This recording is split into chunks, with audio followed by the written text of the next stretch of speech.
Hi, I wanted to talk today about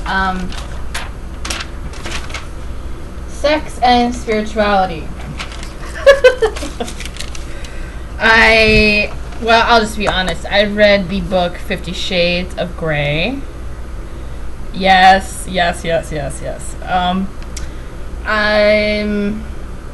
I remember when it became popular last year. I was working in office setting, and my boss particular situation was single mother of 2 children from 2 different fathers. Not that this matters. Very well manicured, overweight like me, but the bleached blonde hair, the jewelry, the manicured nails. And she loved this book. And I didn't really understand the phenomenon until I read it. But even when I read it, I was like, how can single moms be attracted to this? You have the typical hot, wealthy, rich guy who falls in love with your everyday girl, and she breaks him up with his sadomasochistic habits. But the trauma this man has experienced that's depicted kind of, I almost would say, lightly in the book. I think I recall 2 films. There was one with Hugh Jackman and Ewan McGregor that surrounded these about an underground sex club in New York City. And then there was one recently similar, I think it was called Shame. Michael Fassbender, sort of in the underground, sort of, and the sadomasochistic in New York City and the psychological repercussions. So this is, and there are other films, of course. Those are the 2 that come, Eyes Wide Shut. Those are the 2 that come to mind. 50 Shades, well, first, it romanticizes the, sadomasochistic sort of underground lifestyle, as a therapist calls it. Making it more acceptable to American women, middle-aged women, middle-class women who are attracted to this storyline by the droves. So it sort of, in one sense, ingratiates this level of sexuality into society, which is dangerous because sexual addiction is the #1 addiction in the world. You have drugs, you have alcoholism, but sex addiction, pretty much, I would have to say, has touched everyone. The pervasive thoughts, the pornography, the clothing, the music, the gestures, the films, the books. And why is there this gap in knowledge about sex and this fetishization of sex? Is because this is something I've actually studied briefly, fetishism in graduate school. Because people are lacking that human connection, and they don't know how to go about it, and there's such basic psychological underpinnings. I've met sex addicts. I was in a relationship of sorts with a sex addict, and it broke my heart because he couldn't stop himself. He talked about it, and it was like basic stuff that he could go to therapy for. He had daddy issues, and mommy issues, and family issues, and commitment issues, and all these issues he could easily go to therapy for, but the shame, he didn't want to out himself, he thought his wife would leave him, he didn't want to go through it, which is typical, I think, of most psychological issues, that they can be easily remedied, by taking the challenge and going to therapy and being honest about your life. But most people, particularly by now, just don't want to be honest about their lives. And that's the second thing that 50 Shades of Grey does.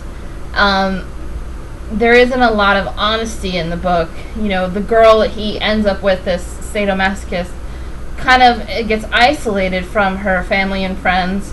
She can't tell them what she's going through. She can't tell them the experiences she's having with this individual. First, because he makes her sign a non-disclosure agreement, which I guess is the way he starts all his relationships of whatever caliber. But second, it's just, there isn't this openness in the book about sex. The characters, the 2 characters, Christian and Anastasia, they can be open about sex, but other people tend not to be open about sex. And I know this book is based on Twilight, so again, other people, vampires, but vampires and sex don't really have that It's just kind of reaffirms this closeted notion of sex and this, but also what the book is really good at, in social situations and public situations, the characters will have sexual stuff going on and people don't know, and it sort of is a byline to this sort of subterfuge, this underpinning of sex within society, that there's so much sexual tension, sexual interactions, mostly inappropriate, going on in public and social settings that people aren't even aware of because we're so ingratiated in this very animalistic biological sex. And the point of me talking about this is to talk about the spiritual side of things. We've all experienced sexual addiction. I gotta be honest with yourself. You will be watching this and you weren't honest with yourself. Pornography, I studied pornography. Christians, I don't diss any kind of spiritual information. I validate it through my own sense of self, my own connection to higher self. The Christians have a great amount of very positive information about pornography. There was this book I had skimmed through by a Christian woman whose husband was a sex addict. He was addicted to pornography, and he gave her AIDS because he started going to sex clubs and having inappropriate relationships. I know from my experience working, being friends with gay men, they also have a high propensity to get diseases because of this drive to have unprotected, crazy sex in like the bushes in the park and stuff. Golden Gate Park, cruising. They're like, oh, we're gonna go cruise Golden Gate Park, Sarah. And I'm like, oh, can I come? They're like, no. I'm like, oh, I get it.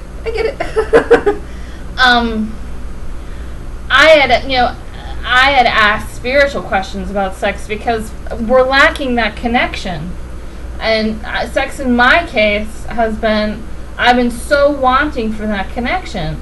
And when that connection happens, when you feel that fusion between two people that is beyond any kind of sensual nature, any kind of the five senses that we're experiencing, and you feel that meld of energy between two people that is definitely from a higher source, it is the most miraculous thing you can possibly experience. That's where my daughter came from.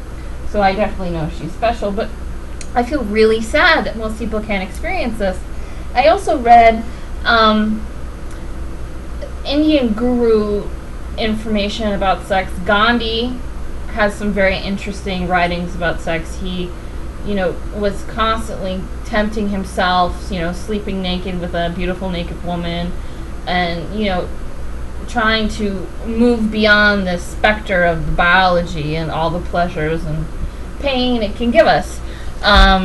Another Indian guru had talked about how masturbation and sex drain us when not spiritually appropriate of our spiritual energy, of this kinetic energy that we can experience. They drain us of it.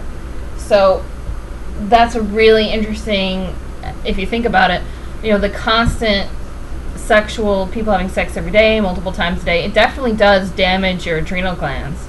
Constantly going through that heightened life and low stages. But if you think about it, trying to connect to your higher self, and you're constantly eradicating yourself of any kind of agitation, any kind of sense of agitation, and by jerking yourself off or having sex or whatever, you're removing yourself from the spiritual realm. You're removing yourself from the possibility of connecting to your higher source. Because a lot of the agitation people feel is that, which people resolve, sex, drugs, alcohol, food, whatever, is your higher self trying to communicate with you about something going on in your life. You're stealing money from your mom. You get so agitated, and so you go jerk off in the bathroom. That's just an example. And that's usually what happens.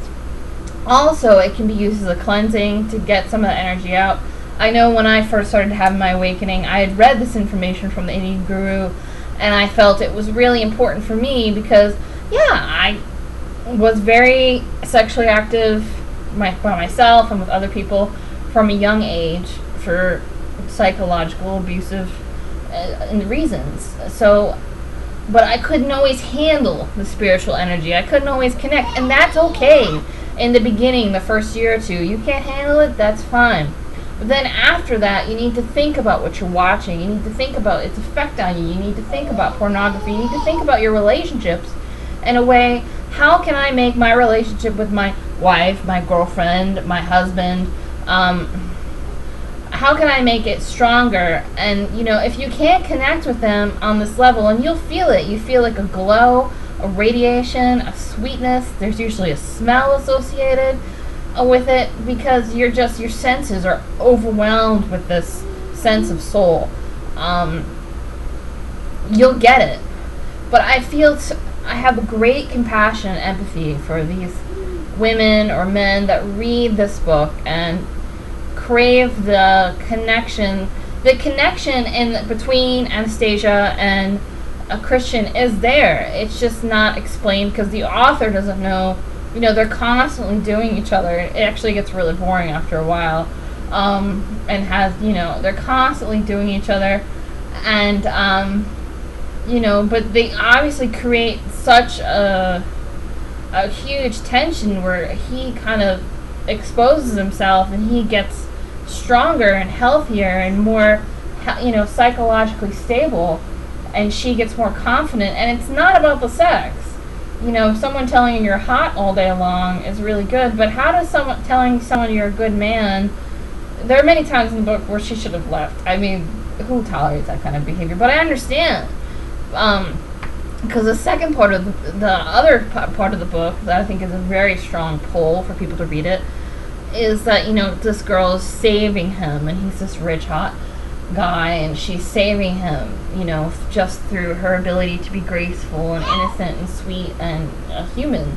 But again, most people are not that altruistic. Most people don't love themselves enough to love another in a way that overcomes, to look at another and say, okay, you're a felon, you're a drug addict, you're an abuser, you do horrible, nasty things, but I love you. Most people don't have that capacity. I would love to rewrite 50 Shades of Grey in a way that targets all these issues, and hopefully it would spark discussion. But I think the basis of me saying this today is that there is a profound spiritual connection in sex, that was given to us. Our bodies were not altered. People say our bodies were altered in Atlantis for gender, and more scientific, and to create sort of human experiences that the gods had. We didn't have sex for a long time, but we wanted, and this is where this sexual addiction and obsession with biology and the body came from, Atlantis. I don't necessarily agree with that, because we have the ability to connect on amazing levels spiritually. And, the dark and the Illuminati know this. That's why a lot of their rituals are around sex and with, I don't want to talk about that. If you want to learn about that, go watch David Icke videos. But the thing is, we can have positive relations with each other. And if you're not meshing with a person, a lot of people are out of balance. A lot of people aren't interested. It's too painful to really be in that wake of love, physically, emotionally, spiritually, mentally, you name it, with another person. I've experienced that myself. My husband, my ex-husband, I had that spiritual capacity, but it was too painful for him to be there. And it's very, very sad for me, because you don't want to let that experience go. You want to build on it. You can build on it. You can build relationships, families. I mean, that's the way the world should work. Unfortunately, it doesn't. And to Alex Jones and his kind of quasi-gay bashing, it can happen between two gay men. It can happen between two women. It can happen, there are obviously, and, it cannot happen between people who are not consenting consciously to what's going on. And that means children. That means animals. That means, people who are drunk or on drugs. They can't consent consciously to what is going on. And, so there are boundaries to that feeling of love. You can't, you can't experience it that way. But I just hope that, I found this book, 50 Shades of Grey, to be a really good jumpstart to have this discussion. Because I think it's really important for people to really think about their relationships, their proclivity for sex. It's everywhere. And, you know, you can objectify your partner, you can think she's beautiful and everything. People radiate. Their bodies change when they constantly experience that level of spiritual expression through sex. You will become healthier, you will become happier. That doesn't mean you should do it all day long, because it will exhaust your system, it will empty out your system. It really, really drags on your adrenal glands. I think once, twice, 3 times a week is more than enough. If you have more tension than that, there's obviously something you're missing from your higher self that you need to focus on. That's what I have to say about this subject. But seriously, think about it. Look it up. Research it. Be connected. Cool beans. I just lost the video.